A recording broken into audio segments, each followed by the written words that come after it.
Doctor Ahmad শরীফ মরণের আগে ওসিয়ত করে গেছে, আমি মরলে পরে আমার লাশরে গোসল দিও, কাফন পরাইও না, জানাজা পড়ো না, কোনো গুরুস্থানে দাফন করো না, আমার লাশরে হাসপাতালে দান করে দিও। মরলে পরে লাশরে গোসল দেয় ধর্মান্ধরা, কাফন পরায় ধর্মান্ধরা, জানাজা পড়ে ধর্মান্ধরা, গুরুস্থানে দাফন করে ধর্মান্ধরা। এই ধর্মান্ধরা বিশ্বাস করে যে এইভাবে মুর্দারে পরিপাটি করে গুরুস্থানে দাফন করলে মুনকার নাকির ফিরিস্তা সোয়াল জব করব, সোয়ালের জব দিতে পারলে রক্ষা পাইব, জব দিতে না পারলে শাস্তি হবে কবরে। মিথ্যা কথা, কবরে কোনো সোয়াল জব নাই, কবরে কোনো আজাব গজব নাই। এই ধর্মান্ধরা বিশ্বাস করে এক সময় কবর থেকে জীবিত হয়ে হাসরের মাঠে দাঁড়াতে হবে। মিথ্যা কথা, হাসর নসর বলতে কোনো কিছু নাই, হিসাব নিকাশ বলতে কোনো কিছু নাই, পরকাল বলতে কিছু নাই, জান্নাত জাহান্নাম বলতে কিছু নাই, আল্লাহ বিল্লাহ বলতে কিছু নাই। খামোখা আমার লাশকে এইভাবে কবরে দাফন করার কোনো যুক্তি নাই, কাজে আমার লাশকে কবরে দাফন করতে। মন গড়া শিক্ষানীতির বিস্ফল। বলুন, এই ডক্টর আহমদ শরীফ কোন শিক্ষানীতির কি ফল? মন গড়া শিক্ষানীতির বিস্ফল। আমি আপনাদের জিজ্ঞেস করি, আপনারা যারা গৃহস্থী করেন, আপনাদের হালের বলদ মরে গেলে কেউ গোসল দেয়, কাফন পরায়, জানাজা পড়ে, গুরুস্থানে দাফন করে, তাইলে বলদ মরলেও গোসল নাই, আহমদ শরীফ মরলেও গোসল নাই, বলদেরও কাফন নাই, আহমদ শরীফেরও কাফন নাই, বলদেরও জানাজা নাই, আহমদ শরীফেরও জানাজা নাই, বলদেরও গুরুস্থান নাই, আহমদ শরীফের গুরুস্থান নাই। দুই বলদে বেশ কম কত,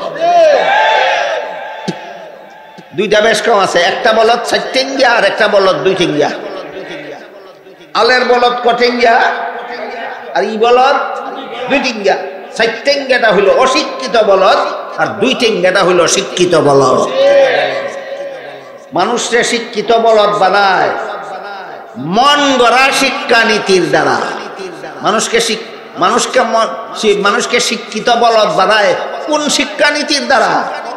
মন গড়া শিক্ষানীতি। আর ইসলামী শিক্ষানীতির দ্বারা আদম সন্তানকে মানুষ বানায়। কথাটা একটু পরে বলবো। আল্লাহর দেওয়া শিক্ষানীতি মতে যারা শিক্ষা গ্রহণ করে এরা আদম সন্তান, এই সমস্ত আদম সন্তানেরা মানুষ হয়। আর মন গড়া শিক্ষানীতিতে যারা শিক্ষিত হয় এরা মানুষ থাকে না, এরা জানোয়ার হয়ে যায়। স্কুল কলেজ ভার্সিটিতে পড়া সওয়াবের কাজ হওয়ার 2 নম্বর শর্ত যে উদ্দেশ্য ঠিক করা। উদ্দেশ্যটা কি হবে? এক কথায় তার জবাব হইল, উদ্দেশ্য হবে পেটের সেবা নয়, উদ্দেশ্য হবে সমাজ সেবা। উদ্দেশ্য পেটের সেবা না সমাজ সেবা। সমাজ সেবার মুসলমানি বজায় রেখে পড়ো, সমাজ সেবার উদ্দেশ্যে পড়ো। তোমার স্কুলের পড়া সওয়াবের কাজ, তোমার কলেজের পড়া সওয়াবের কাজ, তোমার ভার্সিটির পড়া সওয়াবের কাজ। কাজেই ইসলামে কোনো শিক্ষানীতি নেই। ইসলামে যদি এত চমৎকার শিক্ষানীতি থাকে, তাহলে আমি ইসলামের শিক্ষানীতি বাদ দিয়া মন গড়া শিক্ষানীতি বানাতে যাব কেন? আমার মাথায় ভূতে না ধরলে। কথা বুঝেন কিনা? আমি নূতন মন গড়া শিক্ষানীতি বানাতে যাব কেন? নিশ্চয়ই মাথায় ভূতে ধরেছে। আল্লামা উবাইদুল্লাহ সিন্দি রহমতুল্লাহি আলাইহি তার ইনকিলাবি তাফসীর নামক কিতাবে লিখেছেন যে সমাজ সেবার উদ্দেশ্যের উদাহরণ কি। তিনি উদাহরণ দিয়েছেন, কয়েকটা উদাহরণ দিয়েছেন বড় চমৎকার। এর মধ্যে একটা উদাহরণ হইল, সারা দুনিয়ার অমুসলিমরা যদি দুনিয়ার মুসলমানদের সাথে এই মর্মে বয়কট করে যে আমাদের আবিষ্কৃত কোনো যন্ত্রপাতি মুসলমানদের কাছে বিক্রি করব না, তাহলে মুসলমানদের আবিষ্কৃত যন্ত্রপাতি যেন মুসলমান সমাজের, মুসলমানের দেশের উন্নতির জন্য যথেষ্ট হয়, ওই রকম যন্ত্রপাতি আবিষ্কার করার উদ্দেশ্যে স্কুল কলেজ ভার্সিটিতে পড়ো। যে যন্ত্রপাতি আবিষ্কার করলে বেদিন কাফিরে বয়কট করলেও তোমাদের আবিষ্কৃত যন্ত্রের দ্বারাই তোমাদের রাষ্ট্রের উন্নতি সাধন হতে পারে। একটা সমাজ সেবার উদ্দেশ্যের একটা উদাহরণ।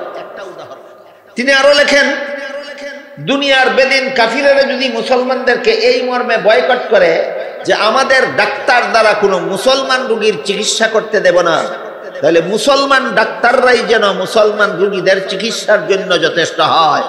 এরকম ডাক্তার বানাবার জন্য মুসলমানের সন্তান মেডিকেল কলেজে পড়ো, তোমার মেডিকেল কলেজের পড়া মাদ্রাসার ছাত্রদের কুরআন হাদিস পড়ার মতো সওয়াব। কথা আমার বুঝে থাকলে বলুন, স্কুলে পড়া গুনাহ, কলেজে পড়া গুনাহ, ভার্সিটিতে পড়া গুনাহ না সওয়াব? বিনা শর্তে না দুই শর্তে? এটা যে জাতে মাতাল তালে ঠিক, সওয়াব মনে রয়েছে আর শর্ত মনে নাই, বুঝা রয়েছে, যেটা কয় জাতে মাতাল তালে ঠিক। তিনি আরো লেখেন, বেদিন কাফিররা যদি মুসলমানের সাথে এই মর্মে বয়কট করে যে আমাদের আবিষ্কৃত ঔষধ কোন মুসলমান রোগীর চিকিৎসার জন্য বিক্রি করব না, তখন মুসলমানদের আবিষ্কৃত ঔষধই যেন মুসলমান রোগীর চিকিৎসার জন্য যথেষ্ট হয়। এটা হলো সমাজ সেবার জন্য মেডিকেল কলেজে করা, এটা হলো সমাজ সেবার উদ্দেশ্যে মেডিকেল কলেজে। তিনি আরো লেখেন, বেদিন কাফিররা যদি মুসলমানদের সাথে এই মর্মে বয়কট করে যে আমাদের আবিষ্কৃত অস্ত্র কোনো মুসলমানদের দেশে বিক্রি করব না, তাহলে মুসলমানদের আবিষ্কৃত অস্ত্রই যেন যুদ্ধের ময়দানে শত্রুর মোকাবেলা বিজয়ী হওয়ার জন্য যথেষ্ট হয়, এমন অস্ত্র আবিষ্কার করার জন্য তুমি কলেজ ভার্সিটিতে পড়ো। তোমার কলেজের পড়া, ভার্সিটির পড়া মাদ্রাসার ছাত্রদের কুরআন হাদিস পড়ার মতো সওয়াবের কাজ। তাহলে স্কুল কলেজ ভার্সিটি পড়ার দরকার আছে নি? শুধু জায়েজ না সওয়াব আছে? বিনা শর্তে না দুই শর্তে? এখন বলেন দুই শর্তের কোন কোন শর্ত এই জমানার স্কুল কলেজের মুসলমান ছাত্ররা পালন করে? কতজন স্কুল কলেজের ছাত্র মুসলমানি বজায় রেখে স্কুল কলেজে পড়ে? কতজন কলেজ ভার্সিটির ছাত্র কলেজ ভার্সিটিতে পড়ে এমন এমন অস্ত্র আবিষ্কার করতে পেরেছে যেই অস্ত্র দ্বারা আমেরিকার বিশ্ব সন্ত্রাসী আমেরিকার মোকাবেলায় যুদ্ধের ময়দানে বিজয়ী হওয়া যায়? পারছে না। তাইলে উদ্দেশ্য ছিল তোমার মুসলমান জাতিকে দুনিয়াতে প্রতিষ্ঠিত করা, এর জন্য যন্ত্র আবিষ্কারের দরকার, এর জন্য অস্ত্র আবিষ্কারের দরকার, এর জন্য ঔষধ আবিষ্কারের দরকার, এর জন্য ডাক্তার তৈরির দরকার, যার দ্বারা বেদিন দুনিয়াতে তোমাদের দেশটাকে, তোমাদের রাষ্ট্রটাকে প্রতিষ্ঠিত করতে পারো। ওইটাও পারছো না, আর স্কুলে পড়ার কারণে নমাজ বন্দেগীও শিখছো না। তোমার দিকে আমও গেল, ছলাও গেল না, বুঝতে পারেন নাই? আমও গেল, ছলাও গেল। স্কুল কলেজে পড়ার উদ্দেশ্য ছিল তোমার মুসলমান সমাজকে দুনিয়াতে প্রতিষ্ঠা করা। মুসলমান সমাজকে প্রতিষ্ঠা করার মতো না ঔষধ বানাইতে পারছো, না ডাক্তার তৈরি করতে পারছো, না যন্ত্র বানাইতে পারছো, না অস্ত্র বানাইতে পারছো। এরা গেল ছলা, আর না নমাজি হইতে পারছো, এরা গেল আম। তোমার তো স্কুলে ভর্তি গিয়ে আমও গেল, ছলাও গেল। হিসাব নিকাশ মিলে তোমার স্কুলে কলেজে ভার্সিটিতে পড়ার সার্থকতা কোথায়? কোনো সার্থকতা আছে? নাই। এমন অথর্ব শিক্ষা ব্যবস্থা মুসলমান সমাজে চালু হইল কেন? একমাত্র ইসলামী শিক্ষানীতি বাদ দিয়া মন গড়া শিক্ষানীতি চালু করার কারণে। মুসলমান সমাজের স্কুল কলেজ ভার্সিটিতে পড়তে গিয়ে আমও গেল, ছলাও গেল। কেন? ইসলামী শিক্ষানীতি বাদ দিয়া মন গড়া শিক্ষানীতি বাস্তবায়ন করার।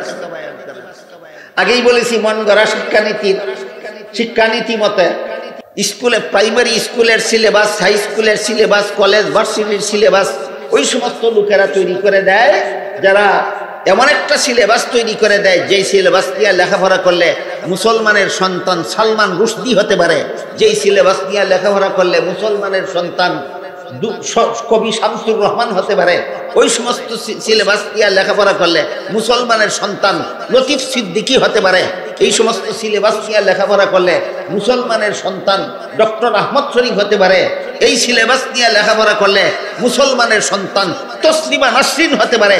এমন নাস্তিকবাদী শিক্ষা ব্যবস্থা চালু করার কারণে মুসলমান ছাত্রছাত্রীদের লেখাপড়া করিয়া আমাজায় চলাও যায়, আমাজায় চলাও যায়। যে স্কুল কলেজের পড়া ছিল সওয়াবের কাজ, সেই স্কুল কলেজে ফিরে সওয়াব তো পাইলামই না, নমাজি তো হইলামই না, বিশ্বের বুকে নিজের দেশটাকে, নিজের রাষ্ট্রটাকে প্রতিষ্ঠাও করতে পারলাম না। আমও গেল, ছলাও গেল, একমাত্র মন গড়া শিক্ষা ব্যবস্থার কারণে, মন গড়া শিক্ষানীতির কারণে। কি শিক্ষানীতির কারণে? মন গড়া শিক্ষানীতি। আমি যে কয়েকটা উদাহরণ দিলাম নাস্তিকের, সালমান রুশদি একটা, কবি শামসুর রহমান একটা, লতিফ সিদ্দিকী একটা, ডক্টর আহমদ শরীফ একটা, তসলিমা নাসরিন একটা, এই সবগুলি নাস্তিক, সবগুলি নাস্তিক। এইগুলি নাস্তিক হইছে ইহুদি খ্রিস্টানদের দেশে লেখাপড়া করিয়া না বাংলাদেশে মুসলমানের দেশের স্কুল কলেজে লেখাপড়া করিয়া? বাংলাদেশের মতো মুসলমানের দেশের স্কুল কলেজে লেখাপড়া করিয়া কেন তসলিমা নাসরিন তৈরি হইল, কেন ডক্টর আহমদ শরীফ তৈরি হইল, কেন সালমান রুশদি তৈরি হইল, কেন শামসুর রহমান তৈরি হইল, কেন লতিফ সিদ্দিকী তৈরি হইল? একমাত্র ইসলামী শিক্ষানীতি বাদ দিয়া মন গড়া শিক্ষানীতি চালু করার কারণে। এই নাস্তিকদের যত পরিভাষা আছে এর মধ্যে একটা পরিভাষা হইল ধর্মান্ধ। একটা পরিভাষার নাম ধর্মান্ধ। ধর্ম যুগ অন্ধ সমান ধর্মান্ধ। এরা ধর্মরে অন্ধকার করে। যারা ধর্ম নিয়ে জীবন যাপন করে, যারা ধর্ম নিয়ে লেখাপড়া করে, যারা ধর্ম নিয়ে শিক্ষা গ্রহণ করে, যারা ধর্ম নিয়ে সমাজে বসবাস করে, যারা ধর্ম নিয়ে রাষ্ট্রে বসবাস করতে চায়, এরা অন্ধ, এরা অন্ধবিশ্বাসী। ধর্মের যত বিশ্বাস আছে সবগুলি অবাস্তব, অবান্তর, এগুলি কোন বাস্তব কথা নয়। যেমন ডক্টর আহমদ শরীফ মরণের আগে ওসিয়ত করে গেছে, আমি মরলে পরে আমার লাশরে গোসল দিও, কাফন পরাইও না, জানাজা পড়ো না, কোন গুরুস্থানে দাফন করো না, আমার লাশরে হাসপাতালে দান করে দিও। মরলে পরে লাশরে গোসল দেয় ধর্মান্ধরা, কাফন পরায় ধর্মান্ধরা, জানাজা পড়ে ধর্মান্ধরা, গুরুস্থানে দাফন করে ধর্মান্ধরা। এই ধর্মান্ধরা বিশ্বাস করে যে এইভাবে মুর্দারে পরিপাটি করে গুরুস্থানে দাফন করলে মুনকার নাকির ফিরিস্তা সোয়াল জব করব, সোয়ালের জব দিতে পারলে রক্ষা পাইব, জব দিতে না পারলে শাস্তি হবে কবরে। মিথ্যা কথা, কবরে কোনো সোয়াল জব নাই, কবরে কোনো আজাব গজব নাই। এই ধর্মান্ধরা বিশ্বাস করে এক সময় কবর থেকে জীবিত হয়ে হাসরের মাঠে দাঁড়াতে হবে। মিথ্যা কথা। হাসর নসর বলতে কোনো কিছু নাই, হিসাব নিকাশ বলতে কোনো কিছু নাই, পরকাল বলতে কিছু নাই, জান্নাত জাহান্নাম বলতে কিছু নাই, আল্লাহ বিল্লাহ বলতে কিছু নাই। খামোখা আমার লাশকে এইভাবে কবরে দাফন করার কোনো যুক্তি নাই, কাজে আমার লাশকে কবরে দাফন করতে। মন গড়া শিক্ষানীতির বিস্ফল। বলুন এই ডক্টর আহমদ শরীফ কোন শিক্ষানীতির কি ফল? মন গড়া শিক্ষানীতির বিস্ফল। আমি আপনাদের জিজ্ঞেস করি, আপনারা যারা গৃহস্থী করেন, আপনাদের হালের বলদ মরে গেলে কেউ গোসল দেয়, কাফন পরায়, জানাজা পড়ে, গুরুস্থানে দাফন করে, তাইলে বলদ মরলেও গোসল নাই, আহমদ শরীফ মরলেও গোসল নাই, বলদেরও কাফন নাই, আহমদ শরীফেরও কাফন নাই, বলদেরও জানাজা নাই, আহমদ শরীফেরও জানাজা নাই, বলদেরও গুরুস্থান নাই, আহমদ শরীফের গুরুস্থান নাই। দুই বলদে বেশ কম কত? দুইটা বেশ কম আছে। একটা বলদ 4 টেঙ্গিয়া আর একটা বলদ 2 টেঙ্গিয়া। আলের বলদ কটেঙ্গিয়া আর ই বলদ 2 টেঙ্গিয়া। 4 টেঙ্গিয়াটা হইল অশিক্ষিত বলদ আর 2 টেঙ্গিয়াটা হইল শিক্ষিত বলদ। মানুষকে শিক্ষিত বলদ বানায় মন গড়া শিক্ষানীতির দ্বারা। মানুষকে শিক্ষিত বলদ বানায় কোন শিক্ষানীতির দ্বারা? মন গড়া শিক্ষানীতি। আর ইসলামী শিক্ষানীতির দ্বারা আদম সন্তানকে মানুষ বানায়। কথাটা একটু পরে বলবো। আল্লাহর দেওয়া শিক্ষানীতি মতে যারা শিক্ষা গ্রহণ করে এরা আদম সন্তান, এই সমস্ত আদম সন্তানেরা মানুষ হয়। আর মন গড়া শিক্ষানীতিতে যারা শিক্ষিত হয় এরা মানুষ থাকে না, এরা জানোয়ার হয়ে যায়।